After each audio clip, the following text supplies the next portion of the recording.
1절부터 14절까지 읽고 그리고 30절에서 끝절 35절까지만 읽도록 그렇게 하겠습니다. 출애굽기 32장 1절에서 14절까지 먼저 교독합니다. 제가 먼저 1절 읽습니다. 백성이 모세가 산에서 내려옴이 더딤을 보고 모여 백성이 아론에게 이르러 말하되 일어나라 우리를 위하여 우리를 인도할 신을 만들라. 이 모세 곧 우리를 애굽 땅에서 인도하여 낸 사람은 어찌 되었는지 알지 못함이니라.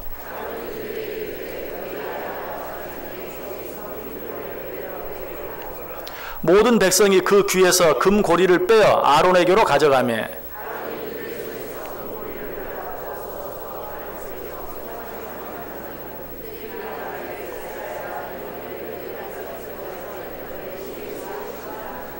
아론이 보고 그 앞에 제단을 쌓고 이에 아론이 공포하여 이르되 내일은 여호와의 절일이니라 하니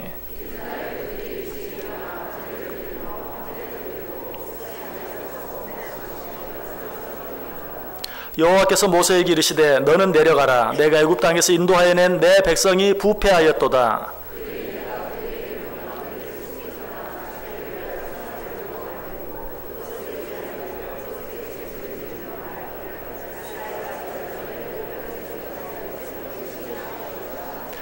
여호와께서 또 모세에게 이르시되 내가 이 백성을 보니 목이 뻣뻣한 백성이로다.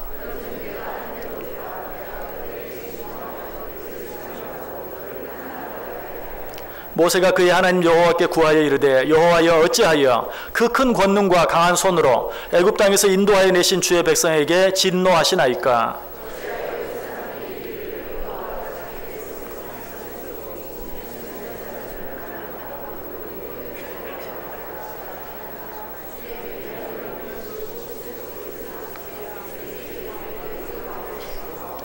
주의 종 아브라함과 이삭과 이스라엘을 기억하소서. 주께서 그들을 위하여 주를 가리켜 맹세하여 이르시기를 내가 너희의 자손을 하늘의 별처럼 많게 하고 내가 허락한 이 온 땅을 너희의 자손에게 주어 영원한 기업이 되게 하리라 하셨나이다.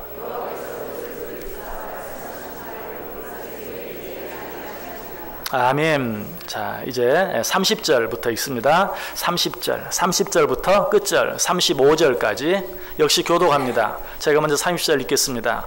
이튿날 모세가 백성에게 이르되 너희가 큰 죄를 범하였도다. 내가 이제 여호와께로 올라가노니 혹 너희를 위하여 속죄가 될까 하노라 하고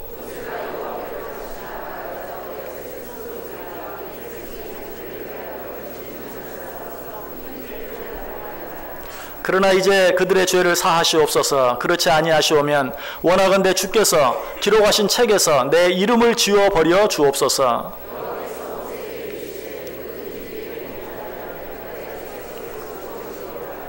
이제 가서 내가 내게 말한 곳으로 백성을 인도하라. 내 사자가 내 앞서 가리라. 그러나 내가 보응할 날에는 그들의 죄를 보응하리라.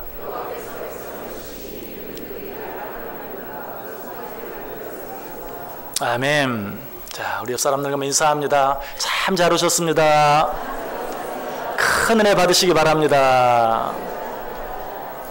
네, 오늘도 정말 잘 오셨습니다. 하나님의 큰 은혜가 여러분 모두에게 임하시기를 주님의 이름으로 간절히 축원합니다.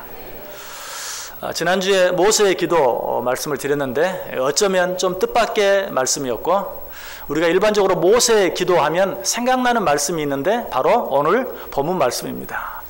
그래서 여러분의 기대를 저버리지 않는 의미에서 모세의 기도하면 일반적으로 생각하는 오늘 이 말씀 함께 생각해보고 지나가려고 합니다. 자, 이스라엘 백성들을 하나님께서 출애굽시키셨습니다. 그런데 출애굽하자마자 이스라엘 백성들은 큰 난관을 만나게 되죠. 홍해라는 큰 난관을 만나게 됩니다. 앞에는 홍해, 뒤에는 애굽 군대. 이때 이스라엘 백성들은 어떻게 합니까? 애굽에서 출애굽시키신 그 하나님의 은혜, 능력 10가지 재앙을 보면서 하나님이 그 엄청난 능력을 체험하고 출애굽했는데 홍해가 앞을 가로막고 애굽 군대가 뒤에 쫓아올 때 금방 그 모든 거 다 잊어버리고 하나님을 향해 원망합니다. 애굽에 우리가 묻힐 땅이 없어서 매장지가 없어서 여기까지 끌어내요. 여기서 죽게 합니까? 원망하죠. 자, 그런데 하나님께서 어떻게 해요? 기적적인 방법으로 홍해도 건너게 하세요. 홍해를 가르사 그 홍해 바다를 마른 땅같이 육지같이 이스라엘 백성들이 다 건너가게 합니다. 뒤쫓아왔던 애국 군대는 어때요? 그 항 가운데 이르렀을 때 물이 다시 합쳐지게 함으로 다 수장시키고 말아요. 이 모습을 본 이스라엘 백성들이 얼마나 아름답게 하나님을 찬송하는지 몰라요. 하나님께 경배하고 하나님께 찬송하고 하나님께 감사합니다. 그러나 얼마 가지 못했죠. 홍해를 건넌 후에 마실 물이 없자, 또 먹을 음식이 없자 목말라 죽게 되고 또 배고파 죽게 되는 그런 지경에 처하게 되었을 때 뭐라고 말해요? 애굽이 좋았다. 애굽에서는 그 좋은 채소들을 마음껏 먹고 입에서 냄새가 날 정도로 고기를 먹었는데 우리를 여기까지 불러내서 목말라 죽게 하고 굶어 죽게 만드는구나. 이러려고 우리를 불러내셨습니까? 또 하나님을 향해서 원망하고 불평해. 참 얼마나 간사한지 몰라요. 이것이 우리들의 모습이고 이것이 늘 우리들이 반복해서 짓는 죄예요. 그런데 이 정도 죄는 죄라고 말할 수도 없어요. 오늘 본문에 나와 있는 이스라엘 백성들이 지은 죄에 비하면 그런 죄들은 정말 귀여울 정도예요. 마치 어린 아이들이 하나님께 어리광 피우는 정도밖에 되지 않아요. 오늘 본문에는 어떤 죄가 나와 있습니까?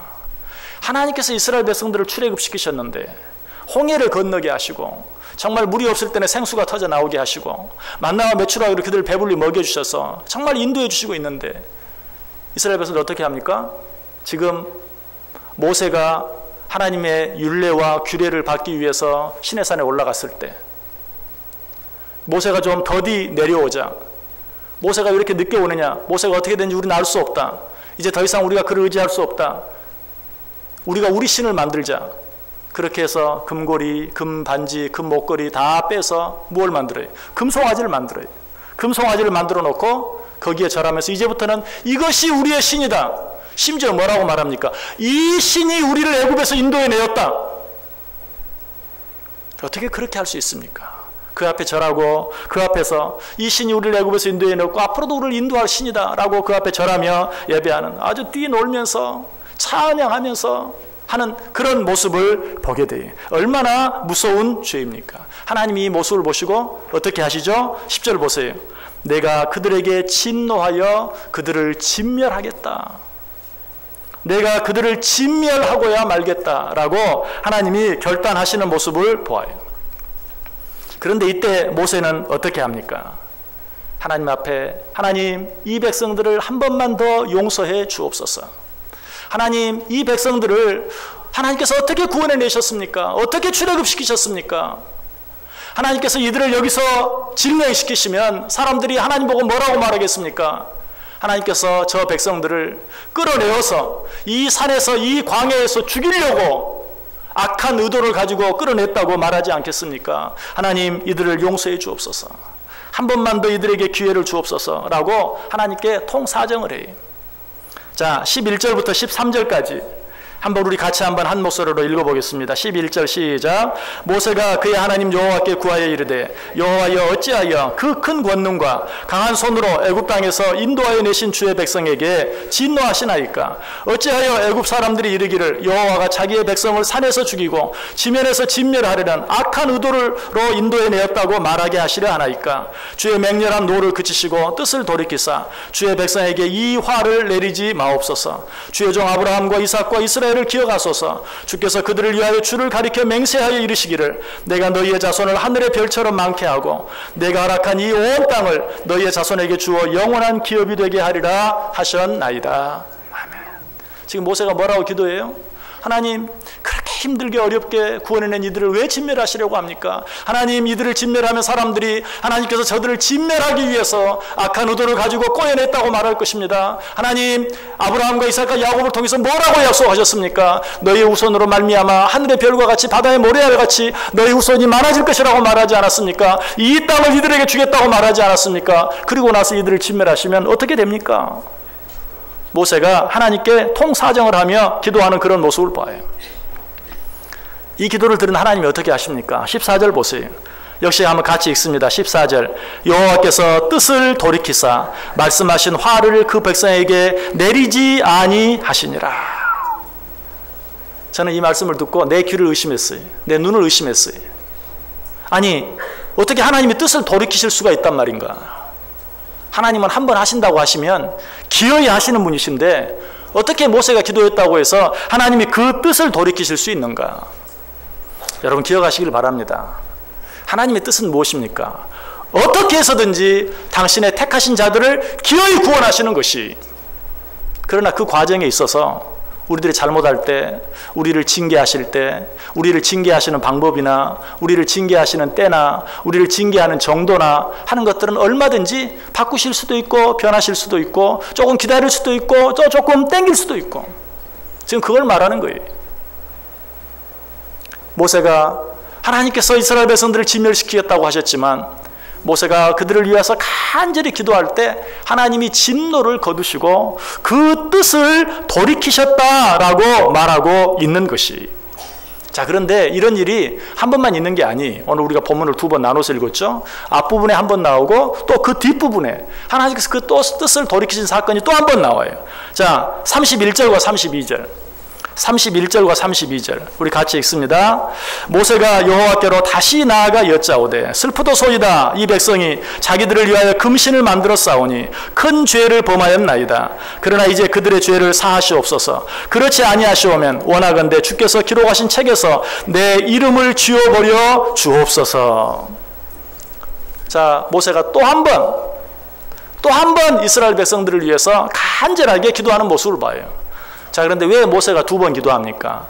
첫 번째 앞에 나온 기도는 모세가 언제 한 기도입니까? 모세가 하나님의 율례와 규례, 약속의 땅에 들어가면 지켜야 될 율례와 규례를 받기 위해서 시내산에 올라 하나님 앞에 있을 때 하나님이 모세를 향해 말해요.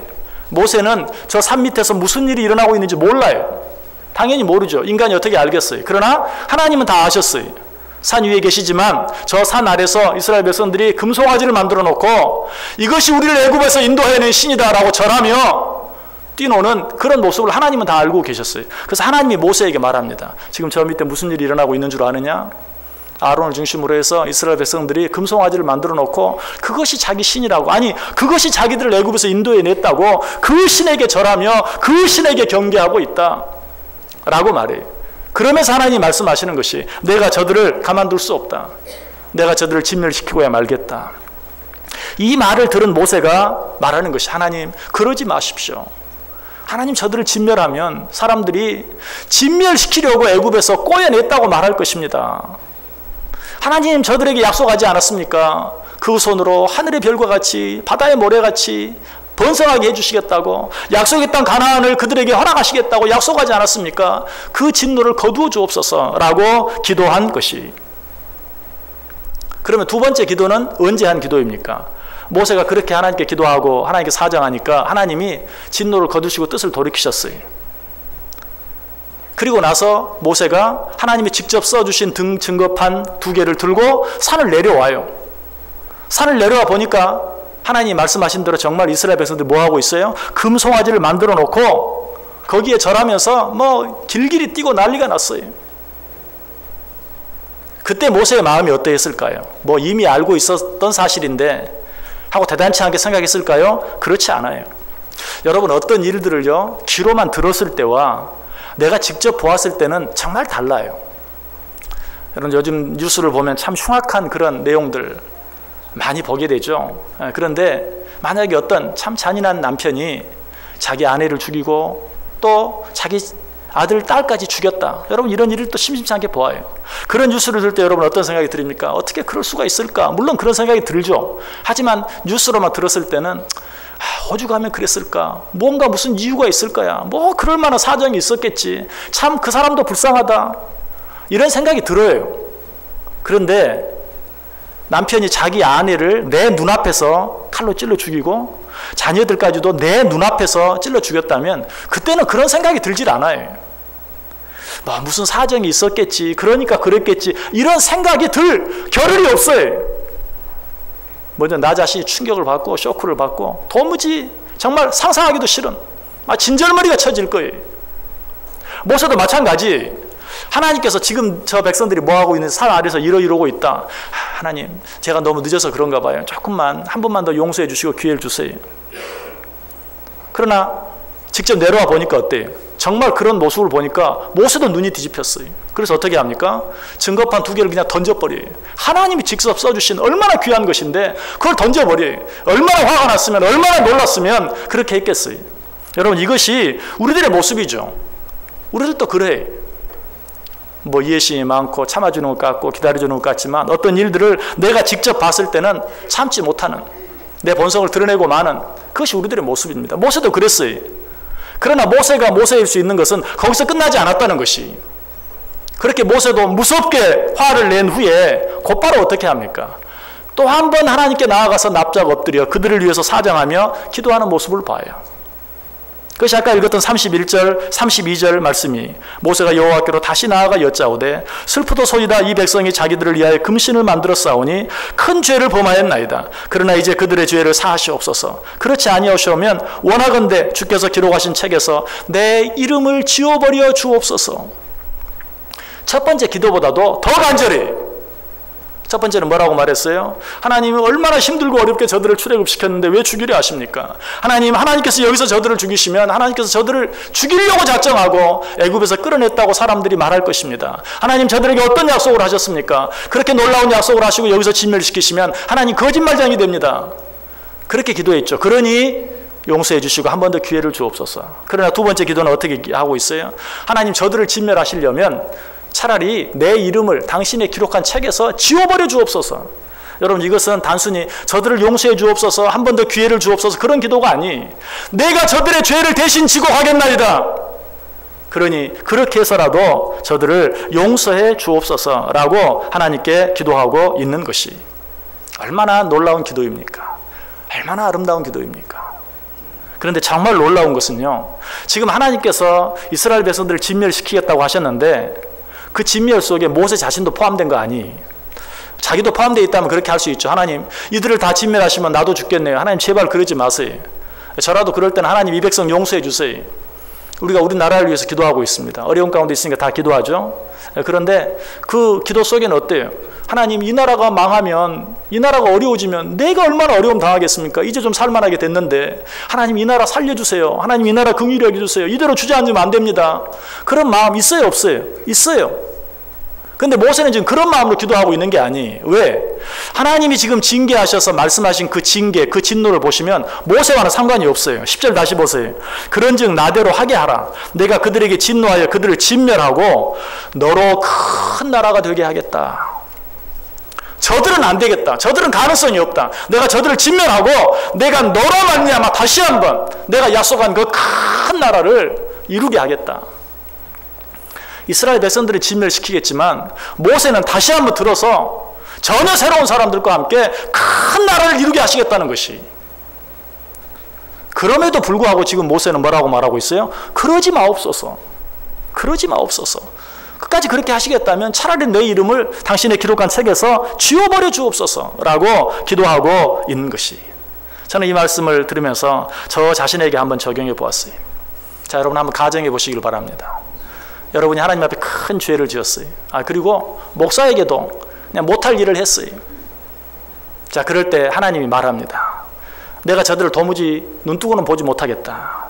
내가 저들을 다 진멸시켜버리고 내가 너로 하여금 다시 한번 큰 교회를 세우게 하겠다. 하나님이 저에게 그렇게 말하면 제가 뭐라고 말할까요? 제가 뭐라고 말할 것 같아요? 하나님, 하나님의 뜻이라면 그렇게 하십시오. 하나님께서 그렇게 하시겠다는데 제가 어떻게 하겠습니까? 제 마음은 좀 아프지만 하나님, 정말 하나님의 뜻이라면 그렇게밖에 하실 수 없다면 그렇게 하십시오. 왜? 나는 상관없거든요. 그렇게 하고 나서 하나님이 나로 큰 교회를 세우게 하시겠다는데 그냥 모르는 척하고 지나가는 거죠. 그러나 모세는 그렇게 하지 않았다는 거예요. 그렇게 하지 마옵소서. 내가 죽어도 좋습니다. 아니, 차라리 내가 죽겠습니다. 라고 말하면서 지금 기도하고 있는 것이. 여러분, 이 기도가 하나님께 너무 감동이 되었어요. 그래서 하나님께서 이 모세를 어떻게 여기십니까? 출애굽기 33장 10절에 보면 사람이 자기의 친구와 이야기함 같이 여호와께서 모세와 대면하여 말씀하셨다. 지금까지 누구와 대면하여 말씀하신 적이 없어요. 아니, 하나님과 대면하면 다 죽어요. 그러나 하나님께서는 이런 마음을 가진 모세를 친구처럼 대하사 친구와 대면하여 말하는 것처럼 모세와 대면하여 이야기했다라고 말하고 있는 것이, 여러분, 모세가 하나님의 친구가 된 것이 우연이 아니, 저절로 된 것이 아니, 하나님께서 왜 모세를 자기의 친구로 대해주셨을까요? 왜 하나님께서 모세를 친구처럼 대면하여 모든 속에 있는 말씀을 다 하셨을까요? 여러분, 그것은 모세가 하나님의 마음을 알아주었기 때문에 그래요. 모세의 관심이 하나님이 관심을 가지고 있는 부분에 있었기 때문에 그래요. 이스라엘 백성들은 누구입니까? 하나님의 택한 자녀들이. 그런데 그 하나님이 너무나 진노하셔서 내가 저들을 진멸시켜버리겠다라고 말씀하시는 것이, 지금 그들이 누구라고요? 하나님의 자녀예요. 그렇게 말씀하시는 하나님의 마음이 얼마나 아팠겠어요. 모세는 그 하나님의 마음을 알고, 하나님 그러지 마옵소서, 하나님 그러지 마옵소서, 한 번 더 용서하시고 그들에게 기회를 주옵소서. 지금 모세가 누구를 위해 기도하고 있는, 하나님의 자녀들을 위해 기도하고 있는 거예요. 하나님은 그 모세가 너무 감사했어요. 너무 고마웠어요. 그래서 그를 친구처럼 대해 주었어요. 자기 자녀, 남의 자녀를 내 자녀처럼 생각해 준다면 그 자녀의 부모가 나를 친구처럼 생각하겠어요, 안 하겠어요? 이민교회 목회를 하다 보면 남의 자녀를 내 자녀처럼 돌볼 수밖에 없는 일들이 많이 있어요. 이제 외국에 유학하러 온 자녀들이 있습니다. 그런데 갑자기 몸이 아파요. 미리 뭐 준비를 다 하고 왔으면 좋은데 보험도 안 들어있지. 근데 갑자기 중요한 수술을 해야 돼요. 그런데 아무것도 없어요. 자, 이럴 때 이민교회들은 목사가 나설 수밖에 없어요. 병원으로 뛰고 이리 뛰고 뭐 이리 뛰어서 그 모든 문제를 잘 해결합니다. 자, 한국에 있는 부모가 그 말을 들으면 어떻겠어요? 그 목사가 얼마나 고맙겠어요? 그런 일뿐만이 아니, 뭐 갑자기 집에서 나오게 돼서 어디 갈 데가 없어요. 잘 데도 없고 먹을 데도 없어요. 그러면 어때요? 집에 데려와서 채워줘야 돼요. 방법이 없어요. 집에 갈 때가 되어서 집에 간다고 공항에 갔는데 갑자기 뭐 눈이 많이 오고 무슨 일로 비행기가 안 떠요. 또 며칠 더 머물러야 돼. 또 데리고 있어야 돼요. 돌봐줘야 돼. 이 외에도 기가 막힌 일들이 너무 많아요. 오늘 제가 보니까 이민교회 목회를 하시는 목사님이 지금 한 분 와 계시는데 저를 증명하기 위해서 오신 것 같아요.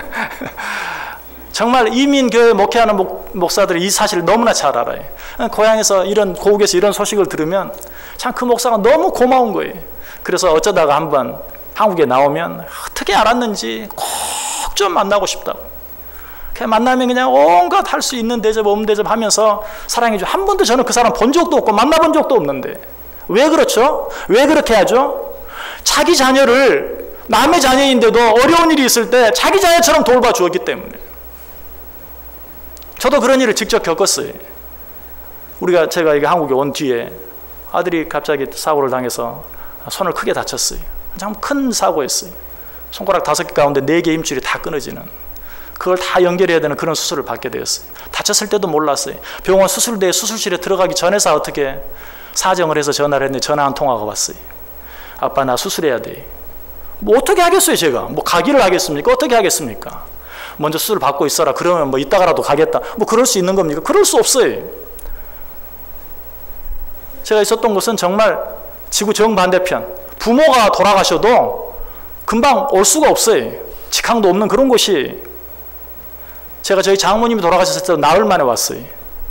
굉장히 서둘러서 나흘 만에. 저 때문에 장례가 4일장이 됐어요. 그런 곳이, 그런 곳에 자기 자녀가 어려운 가운데 있는데 누군가 자기 자녀처럼 돌봐주었다면 그런 사람은 친구 안 할 수가 없어요. 친구처럼 대해주지 않을 수가 없어요. 그래서 생전 보지도 않은 사람이지만 그렇게 했다는 얘기를 듣고 정말 그렇게 사랑해 주는 거예요. 저도 아들이 어려움을 당했을 때 옆에서 정말 부모처럼 도와준 친구가 있었어요. 또 수술을 마치고 난 후에는 뭐 팔을 전혀 쓸 수가 없으니까 음식도 못하고 뭐 머리 하나도 제대로 감지 못하고 제가 아는 분이 집에서 한 달 동안 케어를 해줬어요. 얼마나 감사하겠어요. 얼마나 고맙겠어요. 저도 그분이 오면 정말 제가 할 수 있는 최선을 다해서 대접하고 사랑하고 그렇게 할 수밖에 없어요. 안 할 수가 없어요. 뭐 그 마음이 진정이었는가 그것까지 생각할 겨를도 없어요. 지금 하나님의 마음이 그러했다는 것이. 자녀들이 속을 썩이니까 내가 저들을 진멸해버리겠다 말했지만 그 마음은 너무너무 아파요. 그런데 모세가 나서서 하나님 그러지 마옵소서, 그들을 지켜주옵소서, 한 번만 더 기회를 주옵소서 라고 말할 때 하나님은 너무나 감사했다는 것이, 그를 친구처럼 여길 수밖에 없었다는 사실이. 자, 그런데 하나님께서 모세를 이처럼 친구처럼 대해주니까 모세가 하나님께 어떻게 했습니까? 여러분들은 힘있고 빽 있는 사람이 여러분의 친구가 되면 어때? 제일 먼저 내가 이 사람 이용해서 뭘 한번 얻어볼 것인가, 생각하는 것이 우리 인간의 마음이. 근데 모세는 하나님이 자기를 친구처럼 대해주니까 제일 먼저 한 일이 무엇이었는가? 오늘 본문 뒤에 있는 출애굽기 33장 13절에 보면 내가 참으로 주의 목전에 은총을 입었사오면 원하건대 주의 길을 내게 보이사 내게 주를 알리시고 나로 주의 목전에 은총을 입게 하시며 이 백성을 주의 백성으로 여기소서. 하나님이 자기를 친구처럼 대해주니까 정말 당신께서 나를 친구로 대해주신다면 한 번 더 기도합니다. 이 백성을 주의 백성으로 여겨 주옵소서. 얼마나 놀라워요. 한 번, 두 번만이 아니 하나님이 그것이 감사해서 그를 친구처럼 여겨주는데, 그때도 하나님 나를 친구처럼 대하신다면 다시 한번 간구합니다. 다시 한번 사정합니다. 이 백성을 주의 백성으로 여겨 주옵소서. 여러분, 이것이 진정한 친구의 모습이에요. 여러분, 하나님과 여러분의 관계가 친구의 관계입니까? 그렇게 말할 수 있습니까? 하나님과 여러분의 관계가 어떤 관계인지 확인해 보기를 원하세요? 진정한 친구는요, 자기 자신에게만 관심이 있는 것이 아니라 그 친구의 마음에 관심이 있는 사람, 이런 사람이 진정한 친구예요. 그런데 모세의 마음은 어땠어요? 전적으로 주님의 마음, 하나님의 마음에, 하나님의 관심에, 모든 관심이 쏠려 있었어요. 그래서 하나님께서 그를 친구라고 말한 것이. 여러분의 관심은 어떻습니까? 여러분의 관심은 정말 하나님이 무엇에 관심이 있는지, 하나님의 관심에 관심이 있습니까? 그럴 때만 우리는 친구라고 말할 수 있어요. 그러면 내 관심이 어디에 있는가? 우리는 뭘 통해 알 수 있을까요? 하나님과 만났을 때 우리가 늘 나누는 대화를 보면 알 수 있어요. 하나님과 나누는 대화가 뭐죠? 기도죠. 자, 우리의 기도가 내 관심만 이야기하는 데 집중되어 있는지, 아니면 하나님의 관심에 관심을 가지고 있는 기도인지 한번 생각해 보세요. 여러분의 기도의 내용이 어떤 기도입니까? 하나님, 나를 도와주세요. 하나님, 내 남편 도와주세요. 하나님, 내 아내 도와주세요. 하나님, 내 자녀들 지켜주세요. 하나님, 내 사업 축복해 주세요. 여러분, 그건 누구의 관심입니까? 다 내 관심, 다 나에 관한 일들이. 하나님과 만나서 늘 내 얘기만 한다면 내가 하나님의 친구라고 말할 수 없어요. 내가 정말 하나님과 친구라고 말하면 어때요? 하나님의 관심이 어디에 있어요? 잃어버려진 영혼들에 있어요. 내가 아닌 내 주위에 내 도움이 필요한 어려운 가운데 있는 자들, 그런 자들에게 하나님의 마음, 하나님의 생각이 있어요. 그러면 기도할 때 우리는 어떻게 해야 돼요? 하나님, 아직도 주를 만나지 못하고 죽어가는 그 사람 하나님 건져내 주옵소서. 하나님, 정말 지금도 먹을 것이 없어서 힘들고 어려워하는 그 사람 지켜주시고 돌보아 주옵소서. 하나님, 건강이 너무나도 힘들고 어려워서 이 시간에 여기 나오고 싶지만 나오지 못한 그 사람이 있습니다. 하나님, 이 시간 찾아가 주옵소서. 그러다가 정작 자기 위해서, 자기 남편, 자기 아내, 자기 자녀 위해서는 기도하지도 못하고 그냥 그 어려운 사람 가운데 있는 하나님이 내게 붙여준 모든 이웃들, 형제들, 친구들, 죽어가는 영혼들 위해서 먼저 기도할 줄 아는 그런 자, 바로 그런 자의 마음이 하나님의 관심에 관심이 있는 자의 마음이, 그런 자가 하나님의 친구라고 말할 수 있는 것이. 하나님께서 뭐라고 말했습니까? 하나님이 세상을 이처럼 사랑하사 독생자를 주셨으니 누구든지 저를 믿는 자마다 멸망하지 않고 영생을 얻게 하려 함이라. 하나님의 관심이 뭐예요? 온 세상 사람들을 사랑하시고 그들이 멸망하지 아니하고 주의 복음을 들음으로 말미암아 영생을 얻는 것이 하나님의 관심이에요. 그러므로 이 하나님의 관심을 우리가 같이 느끼고 생각하면서 그 일을 위해 기도하고 애쓰고 노력하는 자만이 비로소 하나님의 친구다라고 말할 수 있는 것이. 여러분, 하나님과 여러분의 관계가 어떠합니까? 정말 하나님과 여러분의 관계가 친구의 관계입니까? 신앙생활 하면서도 늘, 기도하면서도 늘 나 자신, 내 가족만 위해서 기도한다면 그것은 이미 기도가 아니. 그런 기도를 우리가 기복적인 기도라고 말하고, 아니, 그런 기도는 샤머니즘적인, 여러분 미신을 믿는 자들 다 그렇게 기도해요. 자기 자신만 위해서 이기적인 그런 기도. 여러분, 이런 기도를 드리는 자들은 하나님과 진정한 친구라고 말할 수 없어요. 모세는 그렇게 하지 않았어요. 하나님의 관심이 있는 하나님의 백성들을 위해서 기도했던 것이. 한 번, 두 번뿐만 아니라 세 번씩이나 그렇게 기도한 것을 우리가 보게 돼요. 여러분, 이것이 모세가 하나님의 친구로 여김을 받을 수 있었던 이유예요. 여러분, 앞으로 어떻게 기도하며 살기를 원합니까? 나를 위해서 설령 기도하지 못한다 할지라도 먼저 다른 사람 위해 기도해 보세요. 그러면 나는 어떻게 되냐고요? 성경이 우리에게 이야기하잖아요. 내가 다른 사람을 위해서 드린 기도는 다 내 품으로 돌아오게 되어 있다. 그래서 저는 늘 말해요. 여러분, 혹시 기도하는데 시간이 부족합니까? 그러면 내 기도 생략하고 다른 사람 위해서 기도하십시오. 왜? 다른 사람 위한 기도는 나에게도 돌아와요. 일석이조의 기도예요. 그러나 나를 위한 기도는 나를 위한 기도일 뿐만 아니라 그 기도는 하나님을 기뻐하는 기도가 될 수 없어요. 하나님의 관심과는 전혀 관계없고 그저 내 관심만, 내 욕심만, 내 생각만 하는 그런 기도 하나님이 기뻐하지 않아요. 그러므로 정말 시간이 없다면 먼저 다른 사람 위해서 기도하라. 왜? 다른 사람을 위해 기도하는 중보의 기도는 다 나에게 돌아오는 기도이기 때문에.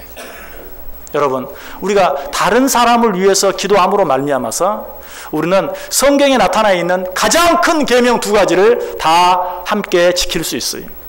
성경에 나타난 가장 큰 계명, 첫 번째 계명은 무엇입니까? 마태복음 22장 37절 38절에 있는 것처럼 예수께서 이르시되 내 마음을 다하고 목숨을 다하고 뜻을 다하여 주 너의 하나님을 사랑하라 하셨으니 이것이 크고 첫째 되는 계명이에요. 성경의 가장 큰 계명 첫 번째는 뭐예요? 주 너의 하나님을 사랑하라. 근데 우리가 하나님을 어떻게 사랑할 수 있습니까? 예수님이 직접 우리에게 말합니다. 지극히 적은 소자 하나에게 한 것이 곧 나에게 한 것이니라.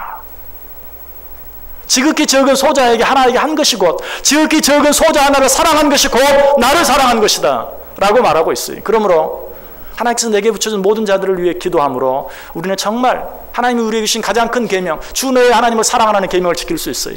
두 번째 계명은 어떤 계명입니까? 마태복음 22장 39절에 둘째도 그와 같으니 내 이웃을 내 자신같이 사랑하라. 설명할 필요가 없죠. 어떻게 우리가 우리 이웃을 사랑할 수 있어요? 나보다 먼저 내가 나를 위해 기도하는 것처럼 내 이웃을 위해서 기도할 때 왜? 내 이웃을 내 몸과 같이 사랑하라고 했으니까. 적어도 뭐 다른 사람을 나보다 먼저 기도하지는 못한다 할지라도 적어도 나를 위해 기도하는 만큼 다른 사람을 위해 기도할 수 있는 자, 그렇게 함으로 말미암아서 우리는 하나님께서 우리에게 주신 두 번째 가장 큰 계명, 내 이웃을 내 몸과 같이 사랑하라는 그 계명을 이루어 드리게 되는 것이에요. 모세는 하나님의 백성들을 위하여 기도함으로 말미암아 이 모든 계명들을 이루었어요. 여러분, 어떻게 기도하며 살기를 원하십니까? 우리 하나님은 기계적인 하나님이 아니에요. 하나님이 뭐 한번 정하셨으면 하나님이 알아서 하시겠지? 여러분, 우리가 기도함으로 말미암아 하나님께서 우리를 구원하시기로 작정하신 그 근본적인 뜻 말고 다른 모든 뜻, 때때로 우리에게 진노하셔서 우리를 벌하시려고 했다가도 내가 기도하면 그 진노를 거두시고 그 때를 연장시키기도 하시고 한 번 더 기회를 주시기도 하시고. 여러분, 이게 기도의 묘미이고 이것이 기도의 재미예요. 기도로 말미암아 하나님의 뜻을 바꾸는. 오해는 하지 마세요. 근본적인 하나님의 뜻이 바뀐다는 게 아니에요. 하나님 우리를 대하시는, 진노하셨다가도 다시 참으시고 진멸시키려 했다 다시 한번 기회를 주시고, 이처럼 하나님의 뜻을 바꿀 수 있는 힘이 어디에 있어요? 기도에 있어요. 특별히 어떤 기도에? 다른 사람을 위해서 드리는, 하나님께서 사랑하는 자들을 위하여 드리는 기도 속에 그런 기도의 힘이 있는 것이. 저 17년 안에 어떻게 기도하며 살기를 원하십니까? 모세가 드렸던 이 놀라운 기도를 드림으로 말미암아 하나님의 친구들이 되시길 바랍니다. 하나님이 친구처럼 대하는, 내가 너를 친구처럼 대하지 아니하면 누구를 친구처럼 대하겠느냐?